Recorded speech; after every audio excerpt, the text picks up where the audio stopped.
Well, welcome to a slightly altered Friday Focus this week. Some of the personnel are not available, so it's Liam and I tonight. Liam, of course, is grabbing a train to London tomorrow to interview some celebrity superstars, so we'll not keep him too long. But Liam, we've had yet another Scottish Open, the 63rd, as you told the crowd on a few occasions, and a good one again. A very good one, and you forget the history, well, maybe you don't forget the history, but when you recall the history that this event has, to see racing of the calibre we saw tonight, especially that final race there, it's just phenomenal. I don't think you've probably seen better racing anywhere in the country tonight than some of the races we've seen here tonight.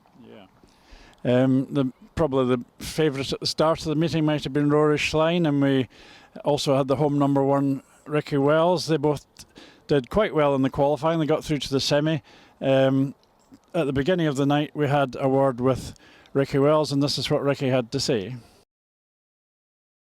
Here's the winner of tonight's meeting, finalist last year, first this year, and just about the top man round Armadale these days. Richie, you must feel quite good about that. It does, yeah, it does.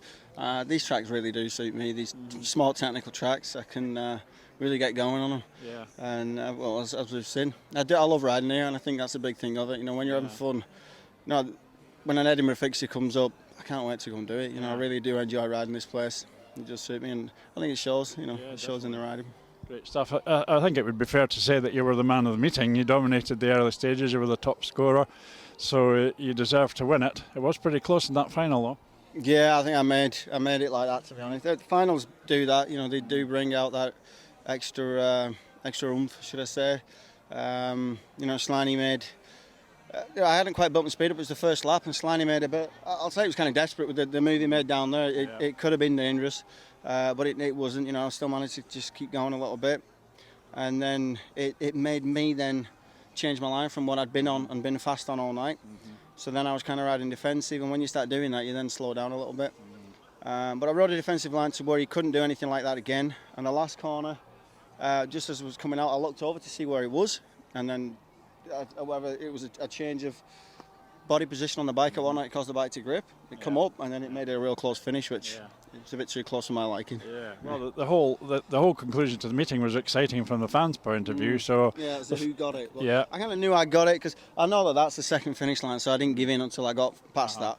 Yeah. In my head, I knew I got it because I was sat on the bike, I knew where I was at, and Slaney seemed to think that he got it, but what can you do? Yeah. Well, he's won it 4 times, so it's only fair somebody else gets a shot. Well, I said that to him in the change rooms because I got it, and I was hoping it was going to be a little bit more grippy than what it was. Yeah. And I got it. I was like, oh god, it's slick again. You know, Slaney is strong when it's slick here. So I said to him in the change rooms, "They made it slick again for you at sea." And he says, "You know what? I might just lose, and you can't all say that." I said, "You're going to lose anyway, mate. So it's not you might just lose." So I'm kind of stuck to my word. Yeah, good stuff. Well, you're going to be on the trophy anyway when it gets engraved. Sam Ermolenko, Greg Hancock, people like that are on there, so it's a nice one. I was driving here today and I thought, you know what, I want my name on that trophy. So there's some big names been on it, and I want to keep putting it on, to be honest. As long as I can, and as long as this meeting's on, I think I'll come back. Well, I definitely will come back and do this. I enjoy riding it, and it's good fun. I've had a lot of fun today. Yeah, well, we look forward to seeing you next year, and very well done. Congratulations. Thank you. Well, that was Ricky at the start of the evening. He was a little bit critical of the format, and it is slightly controversial. Did you think the format worked reasonably well, Liam? It's an unusual format. It is an unusual format, but it certainly mixed things up, Mike. It certainly gave certain people chances that we maybe didn't see at the beginning, and made for quite competitive racing. It did. It meant that particularly Ricky Wells and Dan Bewley, who scored well in the qualifiers, then got eliminated, whereas under a different situation they might have gone straight through to the final, but it made it more unpredictable, I suppose. It does, and I suppose there's an element of swings and roundabouts, and maybe it's not the perfect format, but is there such a thing as a perfect format?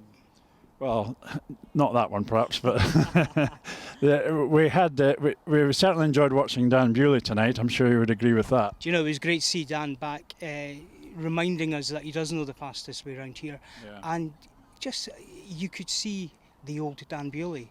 You could see what talent is there, and it's nice to see that coming back after what he's been through, because I think it's easy to forget just how how bad his accident was. That's right.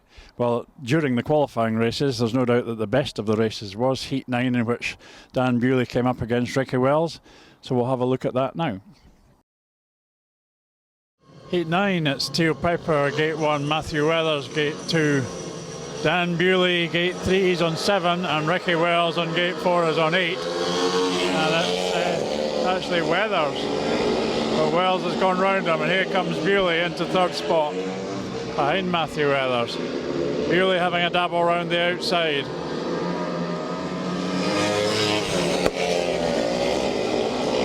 Interesting stuff. Dan's gone past Matthew now, and I must say Dan really does look quite impressive. Matthew's plugging away on the inside. That's his favoured line. Dan's really having a go. He's got the advantage in speed. By going so wide, he's giving himself a chance against Wells. Not sure if Ricky knows how tight this race is. Superb stuff from Bewley. Here he goes. What a wonderful pass by Dan Bewley. That really is terrific. Bellevue teammates, of course, but in the end, the win in the best race of the night so far goes to Dan Bewley. What a super effort that was. And Dan Bewley, 2 wins, 2 second places. So Dan made the semis, and in fact 8 of the riders made the semis, but it was actually quite tight for the last qualifying positions, with Ben Barker getting a win to get in. So even though most of the riders got to the semis, there was still an unpredictability about it. There was. I mean, when you look through it, you do see names you expect to see in the semi-finals: Rory Schlein, Richie Worrell, Ricky Wells, Cameron Heaps. But then you've also got Matt Weathers got through. Yeah. Matt Weathers through there, Kevin Doolan, Dan Bewley, as we said, we probably expected to be there. Ben Barker, who came good later on. Yeah. Well, in that first semi, there was a terrific battle for second. It looked as though Rory Schlein might not make it at one point. He had a good tussle with Matthew Weathers, and we'll have a look at that first semi-final now. So the first semi looks very tough. Rory Schlein, who hasn't scored as well as you would expect in the qualifiers, he is on Gate 1, which we heard him say earlier he reckons one of the better gates. Gate 2 is Richie Worrell, who was the top scorer in the qualifying heats, and he's lightning out the start. In Gate 3 it's Matthew Weathers, always crafty, and in Gate 4 Ricky Wells, 10 points in the qualifiers. So this two of these riders are going to the final, 2 are going home.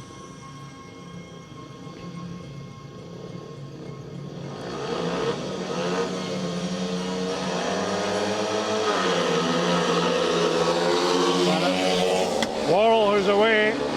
Klein's come round the inside though, but Matthew Weathers has got into 2nd spot, and Matthew will not be easy to pass, although Schlein has just passed him. But Matthew Weathers has come back. Now we're getting some tough stuff. Schlein on the outside of Weathers, and he's through this time, I think. Weathers on that inside line is effective.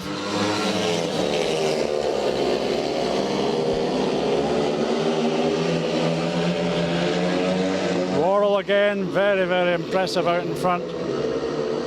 Rory Schlein really had to work hard to push Weathers back, and he hasn't shaken him off yet, really. Matthew really knows how to ride the place. But I think Rory's got that 2nd spot, that vital position that takes him to the final. Ricky Wells at the back, he goes home, and Matthew Weathers just fails there narrowly. Terrific first semi-final. I don't think you'll see better racing than that anywhere in the country tonight. No, that was good stuff there. They all headed back to the pits. Richie Worrell and Rory Schlein get themselves into the final. So the qualifiers for the final from the first semi were Richie Worrell and Rory Schlein, and then we came up to the 2nd semi, in which I think you'd probably have thought that Cameron Heaps and Dan Bewley would be the qualifiers, but it didn't turn out that way. Didn't turn out like that at all. I mean, Cameron seems to have found his boots for gating tonight for the first time really here, and he was having some cracking starts. But he came out and he won that one. But Dan, I'm not quite sure what happened to Dan. He came 3rd behind Kevin Doolan. You would have probably expected him, as you say, to have won it or been 2nd. Yeah. So we'll have a look at that 2nd semi-final and see how that went.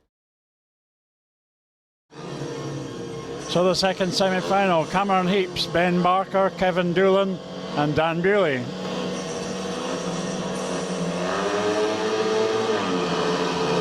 Doolan's away well, Heaps is away well from the inside. Oh, Ben Barker in trouble at the back. So Heaps leads the way from Bewley. And Bewley's tried a very wide line there, but it hasn't paid off for him. Well, Dan's ridden so well up to this point, but it looks like he might not make the final. He's lost a fair bit of ground. He's made up some of it there, I think. 2 laps to go. Bewley hard inside Doolan, but Doolan's still in that second spot.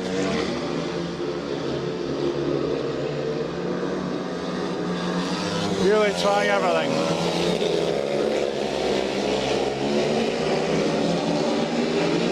Doolan's crafty enough to stay where he is, I think. Bewley making a tremendous effort, and he's just a tyre short at the finish, or a wheel short perhaps. So Heaps and Doolan go to the final. Cameron looking brilliant. What a battle for second place. He's on cracking form tonight. So the finalists were Messrs Heaps, Worrell, Doolan and Schlein, coming from the same outside gate that he won it from last year.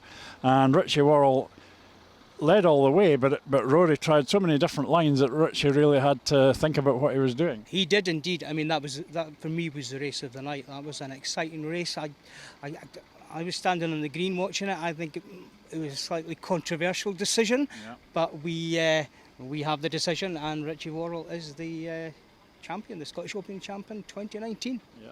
Well, Richie Worrell was the winner. We're going to look at the race now, and we will also show a photo of the finish, no matter what it shows, but the winner is Richie Worrell, that's for sure. Here's how he won it in the final. This is the final, the Scottish Open 2019. Cameron Heaps Gate 1, Richie Worrell Gate 2, Kevin Doolan Gate 3 and Rory Schlein on Gate 4, and that's the same gate he was on last year when he won the trophy. Worrell leads the way, Schlein is chasing, Worrell's in front. Worrell from Schlein. Schlein goes roaring inside him, pushes Worrell really wide, but Worrell holds on.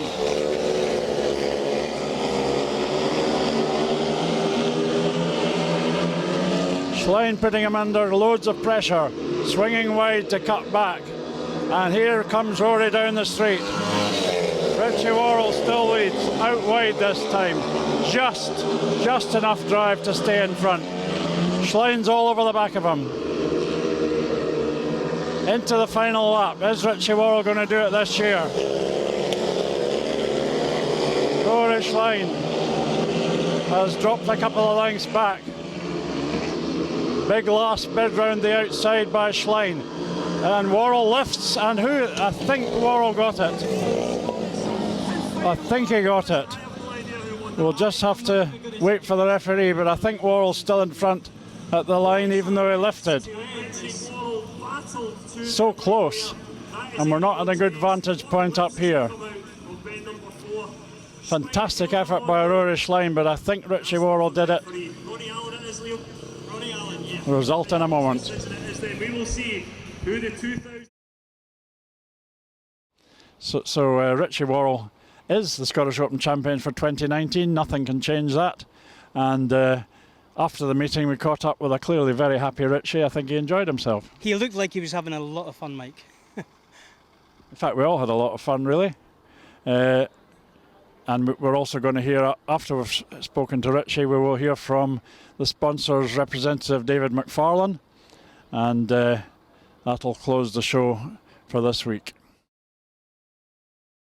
Well, meeting sponsors once again, we're Harrison's of People. What's your actual correct title these days? We're Harrison's Ford Centre, and we're now joined in with Dalkeith Ford Centre and with Cooper Ford Centre as well, so the three sites working together. Yeah. And we're covering a big part of the southeast of Scotland now, so it's terrific fun. Great. Good stuff. Well, you've been here many times now. I'm actually sure how many you've sponsored, but it started about 7 years ago, and it's been an enjoyable night again. It has indeed. We've been well looked after. There's a decent crowd and some fantastic racing on track, and that final's one of the closest I've ever seen. Terrific. Yeah, great stuff. So maybe you'll be back next year to sponsor it again. We'll not preempt anything, but it's possible. It is very possible, yes, thank you. Great stuff. And have you sold any cars?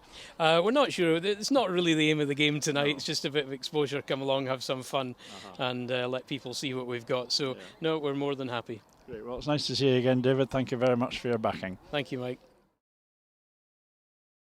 So that's the Scottish Open over for another year, an enjoyable one. I think we all enjoyed it. I think that was a great advertisement for Scottish Speedway, what we can do here. It was a great night. The audience, the crowd seemed to love it.